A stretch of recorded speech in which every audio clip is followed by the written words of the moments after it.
Yes, amahoro y'Imana akomeze bane namwe nshuti bakunzi ba The Giant TV, nkomeje ko nagenda mbashimira nkomeza kandi kugenda mbifuza kugwa neza, genda mbifuriza amahoro y'Imana ndetse n'imigisha byayo kabisa, Imana ikomeze ibarinde. Iyi ni The Giant TV rero, ya channel yanyu nziza ibagezaho amakuru meza acukumbuye, ikabagezaho ibyegeranyo kuri za nkuru zidasanzwe mwamaze kutumenyera hano twariteretse. Rero niyo mpamvu no kuri aka kanya kabisa ngarutse kugira ngo tugende tuganira ku makuru arimo agenda avugwa ku basore b'abanyarwanda bari bamaze iminsi bakina ikipe APR Football Club. Bivugwa yuko ubu ngubu rwose bamaze kugenda babona amakipe meza bagiye basinyira, ubwo bakaba barangajwe imbere na Mugisha Gilbert kabisa. Biri kuvugwa ko yaje kuba agenda arara asinyiye ikipe rwose ikomeye cyane, imwe mu makipe bibugu muri Afurika. Yewe na niyo mugabo Claude nawe nuko nguko ndaje mu kanya tugenda tuganira kuri ayo makipe. Ese na amakipe ameze ate? Ese basinye amasezerano angana iki? Ibyo byose rero nahangaha rwose nahangaha mu kanya gato yangiye kuza tugenda tubiganiraho, ari nako tunyura muri zirita z'amakipe y'Uburayi tureba uko yaraye akinye kabisa, uko yagiye yitwara. Ubwo rero ndagira ngo duhite twinjira. Kora subscribe niba utarayikora, namaze gukora kuri subscribe uze guhita rwose ukora kuri like kugira ngo ikiganiro cyacu kigere ku bantu benshi. Maze rero iki kiganiro kikaba kigiye kuzajya kinyuraho buri gitondo kabisa, nta gitondo cy'ubusa. Buri gitondo tugiye kuzajya tugenda tuganira kabisa gatanu ko kandi. Yes, reka twinjiremo rero, reka twinjire kuri aba basore b'abanyarwanda kabisa. Yitwa rwose umusore wacu yitwa Mugisha Gilbert Barafinda. Ni umwe mu basore rero bakomeye. Mugisha Gilbert Barafinda ni umukinnyi w'umunyarwanda wakinaga cyane ku ruhande rw'ibumoso rw'ubusatirizi, ariko ushobora no gukina ku ruhande rw'iburyo, ndetse ashobora no gukina nka rutahizamu hagati, striker number 9 kabisa. Uyu musore rero wavutse ku itariki 18 Nyakanga mu 1996, avukira i Muhanga. Amakuru rero ya transfer market amugaragaza ko afite uburebure bwa metero 1 na santimetero 75, kandi uyu musore afite imikino 24 n'ibitego 4 mu kipe y'igihugu y'u Rwanda Amavubi. Rwose umwe mu basore bamaze igihe bayiheka. Mugisha Gilbert yageze muri APR FC mu mwaka wa 2021 avuye muri Rayon Sport, aho yaje kuba umwe mu bakinnyi bakoreshwaga cyane mu satirizi bw'iyi kipe mu gihe yakiniraga rero ikipe ya APR Football Club. Yagaragaje ubushobozi bwo gutwara umupira, gucenga amadribble menshi cyane. Muramwibuka Mugisha Gilbert, muramuzi cyane mu Mahoro yigaragaza ari bindi atera amashoti akomeye, ndetse no gutsinda ibitego biturutse ku mpande. Nyine uyu musore witwa Mugisha Gilbert, kimwe rero mu bihe byagaragaje ubushobozi bwe cyane ni umukino wo gufungura stade Amahoro nshya ivuguruye kabisa, aho rwose uyu musore wa APR Football Club yaje kuba agenda ayifasha gutsinda ikipe ya Police Football Club igitego 1-0, kandi uyu musore Mugisha Gilbert akaba ari nawe watsinze icyo gitego. Kandi uyu musore iki akaba ari kimwe mu bihe byamuhesheje umwanya ukomeye mu mateka y'iyo stade nshya, kuko uyu yahise aba umukinnyi watsinze igitego bwa mbere muri stade Amahoro nshya ivuguruye muri 2025. Mugisha Gilbert yongeye kugaragara cyane mu kipe y'igihugu y'u Rwanda Amavubi, nk'urugero ku mukino w'u Rwanda na Zimbabwe. Uyu musore hari mu gushaka tike y'igikombe cy'isi cya 2026 yatsinze igitego 1 rukumbi cy'umukino ku minota 40, bituma Amavubi atsinda Zimbabwe igitego 1 rwose. Icyo gihe rero byari igitego cye cya kane mu kipe y'igihugu y'u Rwanda Amavubi.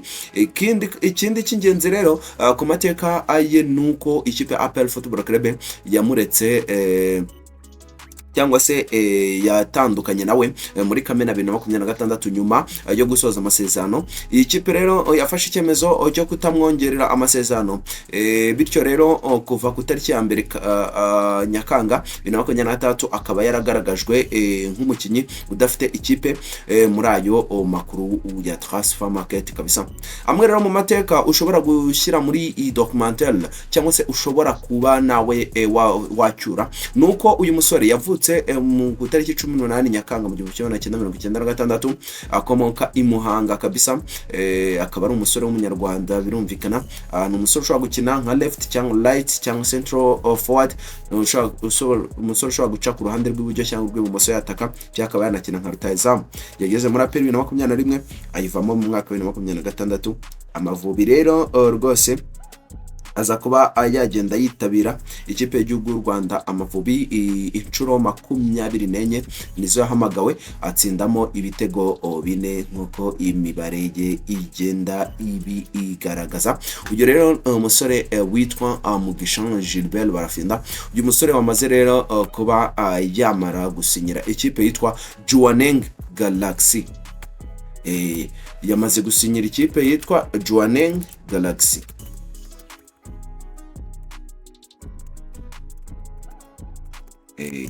Ayo ni amakuru ugomba rwose kuba ufite. Uyu musore wamaze kuba agenda yasinyira ikipe ya Jwaneng Galaxy, akaba yasinyiye amasezerano y'imyaka 2 arimo akinira ikipe y'Ikigugu hano muri Afurika, kuko Jwaneng Galaxy ni imwe mu makipe akomeye pe, ni imwe mu makipe akomeye cyane, ni imwe mu makipe akomeye cyane ugomba kumva nyine ugahita wikangamo kabisa, kuko iyi kipe ya Jwaneng Galaxy ni ikipe igikina na kimwe cya kabiri cya Champions League muri Afurika. Si ikipe yoroshye, ni ikipe ikomeye y'ubukombe. Uyu musore rero yabonye ikipe nziza cyane, Mugisha Gilbert. Kugira ngo Imana igutindije iragutegera. Ikipe ya Jwaneng Galaxy ni ikipe yo muri Botswana. Ikipe rero ikaba ari imwe mu makipe akomeye cyane, ikaba ari imwe mu makipe akomeye cyane. Iyi kipe wenda rwo reka turebe wenda ari kubyo twaba tuyimenyeho, nuko nyine idakunda kubura mu matsinda, ariko yajyamo bwa mbere yagiyemo muri season 2021-2022. Ikaba ari ikipe yafonzwe rwose mu mwaka 2014. Ikipe ya Jwaneng Galaxy akaba ari ikipe rero ikomeye cyane yari muri Botswana. Ubu ngubu rero muri season ishize ikaba yarashoje ku mwanya wa 2, yashoje ku mwanya wa 2 muri season ishize, mu gihe Olapa United ariyo yashoje ari iya mbere kabisa. Nuko bimeze, uyu musore amaze rero ko agenda asinyira ikipe ya Jwaneng Galaxy. Reka turene noneho ku musore wundi, mugenzi we wari na kapiteni we mu kipe y'ingabo ya APR Football Club, wari wanavuzwe cyane ngo mu kipe ya Lions Paul. Uyu musore witwa Niyomugabo Claude, ni myugariro w'umunyarwanda kabisa, wakinaga cyane ku ruhande rw'ubumoso rw'ubwugarizi, left back. Yavutse rero ku tariki 20 Kanama mu 1997 i Kigali. Afite uburebure bwa 1 na centimetero 74 ku rwego mpuzamahanga. Rero amakuru aboneka amugaragaza nuko rwose maze guhamagarwa inshuro 19 mu kipe y'u Rwanda Amavubi.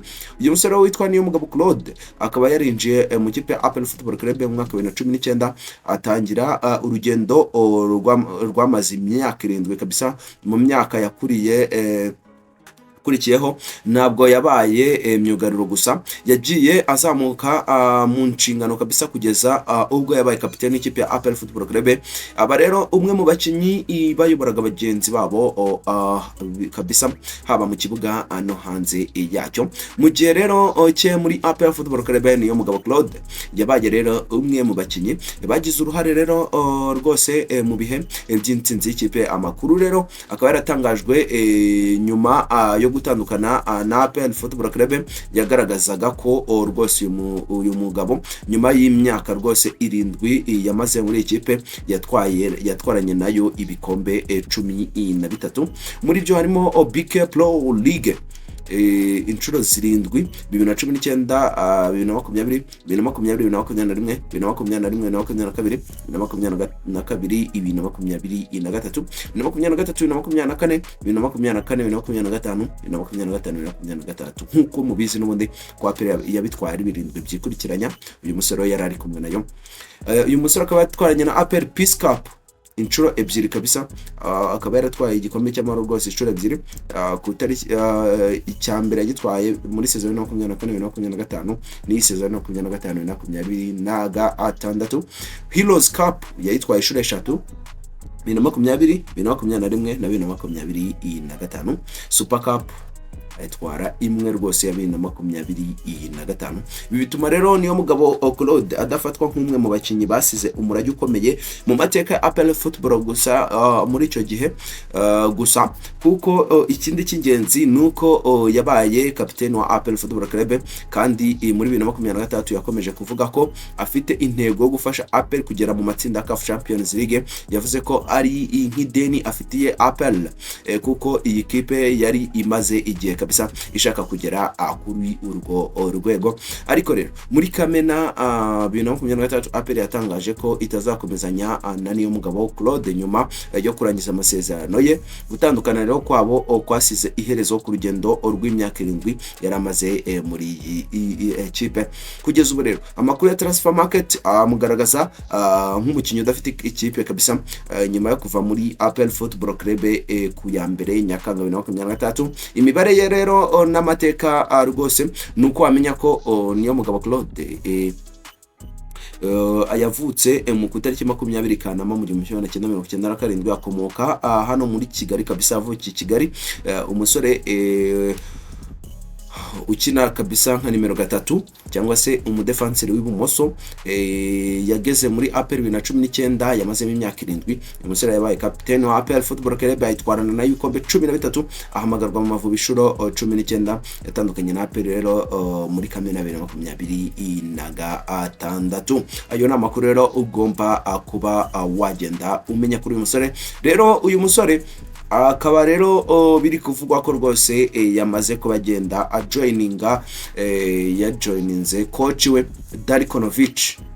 Amakuru avuga ko uyu musore yamaze kubagenda joininga umugabo witwa Darikonovic. Yamaze kujoininga umusaza witwa Darikonovic, umutoza we mu kipe ya APR Football Club, wamutoje mu kipe ya APR Football Club. Uyu musore rero bikaba biri kuvugwa ko niyo mugabo Claude yamaze kubagenda asinyira iyi kipe ya Darikonovic cyangwa se ikipe ya El Merreikh. Ikipe ya El Merreikh kabisa yamaze kwagenda ayisinyira amasezerano y'imyaka 2, atanzweho agaciro k'ibihumbi 50 by'amayero kabisa. Umusore amaze kwagenda atangwaho agaciro k'ibihumbi 50 by'amayero. Umusore kandi bivugwa yuko yasinyemo imyaka 2, azajya ahembwa ibihumbi 2500 by'idolari ku kwezi. 2500 by'idolari ku kwezi. Uyu musore rero akaba ariyo kontara yamaze kwagenda asinyira ikipe rwose, agenda asinyira ikipe ya El Merreikh. Iyi kipe rero El Merreikh tukikomozaho nuko kuri mugora yarimo itsindwa n'ikipe ya APR Football Club ibitego 3 ku busa. Ikipe ya APR Football Club nyuma yuko yari maze igihe kinini abafana bayo rwose batishimiye umusaruro wayo yari maze iminsi iri kubona, yewe bikanagaragazwa n'abafana bake cyane bari bitabiriye uyu mukino. Ubwo rero uyu mugoroba rero yari umugoroba wo kwiyunga n'abafana. Ikipe ya APR Football Club yaririmo yamanuye intwaro zayo zose kabisa, yamanuye intwaro zayo zose n'imiganda kabisa kugira ngo irebe uburyo yahatana n'ikipe. Icyari kiriho cyo nuko byagaragaraga ko umusore witwa Dauda yari yasubijwe mu basimbura. Niwe mukinnyi nyine twavuga ko atigeze abanzamo kuri uwo mukino mu bakinnyi b'abasiniya. Ariko ibyo rero bikaba byari byatumye obita Amani Michel aza mu kibuga wanatsinze igitego cyiza cyane ku minota 61. Rwose igitego cyari cyiza pe. Maze rero abandi basore nabo bagenda bigaragaza b'ikipe ya APR Football Club. Birangira rero ikipe APR Football Club inyagiye ibitego 3 byose ikipe ya Darkonovic, ikipe izwiho Elmelek. Bura uretse na Elmelek n'andi makipe yose Darkonovic atoza aba azwiho ikintu gikomeye cyane cyitwa kudefanda, byo kuvuga ngo ewana kuyinjiza igitego urabyumva nyine. Murayibuka cyane APR akitoza uyu mugabo yitwa Darkonovic. APR yari ikipe igoye cyane kuba wayinjiza igitego, ariko nayo nyine byaga bigorana nanone kwinjiza ibitego, nacyo cyatumye nyine asezerwa mu kipe ya APR Football Club, kuko rwose uyu mugabo yakinaga umupira mubi. Rero Darkonovic rero n'ikipe nyine APR Football Club yaje kugenda yikosora, yitsinda rwose itsinda ibitego 3 yirukanka cyane. Ibitego bye byose yatsinze mu gice cya kabiri. Amakuru rwose akaba amakuru agaragaza yuko ikipe APR Football Club yari irimo imeze neza, iri motive cyane ko no mutoza ya fitness coach cyashya yaje ameze neza cyane. Mwamubonye cyane arabyinjoyinga cyane. Ubwo rero nuko nguko byari bimeze Iburayi twabasezeranyije ko twanyura. Gusa icyo nababwira cyo nta makipe akomeye yarayakinye, nta makipe akomeye yarayakinye. Gusa icyo wamenye uyu munsi Champions League iri buze kugaruka round ya 4 iri buze kuba yagenda igaruka. Ubwo rero nyine ni ya makipe amanza guca mwizo qualifications kugira ngo azabone uburyo agera muri iyi round y'amatsinda. Ikaba rero iyi ngiyi ari isa nkaho nyine ariyo round ya nyuma yo kwinjiza mu matsinda. Rero icyo nababwira nuko nyine kuri uyu mugoroba amwe mu makuru mugomba kumenya nuko ikipe ya Hakim Sahab iri buze kuba yamanuka mu kibuga kuri uyu mugoroba. Ikipe ye ya AEK Athens iri buze kugenda imanuka mu kibuga ku isaha 3. AEK Athens iri buze kuba igenda imanuka n'ikipe yitwa Levski Sofia. AEK Athens iri buze gusura ikipe ya Levski Sofia. Rero rwose n'abasore bameze neza cyane b'ikipe rwose bari buze kuba bagenda bitwara neza cyane. Ari nako ikipe ya Bayern Munich iri buze gusura ikipe yitwa Heidenheim. Ayo ni match akomeye ushobora kubagenda ureba kuri uyu munsi kabisa, kuri uyu munsi ukagenda uryoherwa. Ari nako n'ikipe ya Lyon iri buze kugenda isura ikipe yitwa Fenerbahce kabisa. Dinamo Zagreb iri buze gukina na Viking. Ni amakipe akomeye ushobora kubagenda ureba kuri uyu umugoroba. Hari nako rwose mbashimira cyane ko mwabakomeje kumwabanye natwe. Mbashimira uyu mwanya kabisa, uyu mwanya mwaduhaye kugira ngo tugende tuganira kuri rwose ku makuru y'imikino. Kora subscribe no utarayikora nayo maze gukora kuri subscribe, ndabigushimiye. Tuze kubona mu biganiro biri imbere. Ndabakunda cyane, Imana ikomeze barinde. Ciao, hasta la vista.